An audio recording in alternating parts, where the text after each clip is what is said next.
episode na ito, nagpunta agad si Ali sa police station at kinausap si Cap Michael Rosales para magbigay ng statement tungkol sa nangyaring nakaban sa hotel. Mahinala siyang si Eloy ang suspect kaya inilarawan niya ang itsura nito, ngunit hindi niya matandaan. Ang tanging naaalala niya lang ay ang pabango ni Eloy dahil lagi itong bumabahing sa tuwing naaamoy niya ito. Ngunit hindi ito sapat na ebidensya. Samantala, hindi talaga tunay na magnanakaw si Eloy. Nagawa lamang niya iyon dahil sa ama ni Tox na si Mang Ben. Dati kasi itong nagtatrabaho sa hotel ni Madam Tara. Ngunit naaksidente ito at hindi man lang tinulungan ni Tara kaya napilitan silang gawin ito upang makasingil si Mang Ben sa atraso ni Madam at makabayad sa hospital.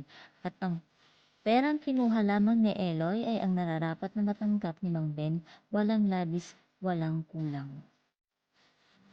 Naalala naman ni Eloy si Ali at ang plate number ng kotse ng sinakyan nito sa hotel kaya agad niyang pinatrace sa LTO para magkaroon siya ng impormasyon kay Ali.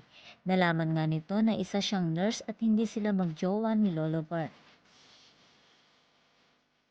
Muling na-cruise ulit ang kanilang landas sa ospital dahil doon sa ospital na iyon nagtatrabaho si Ali kung saan doon din nakakonfine ang ama ni Tox na si Mang Ben.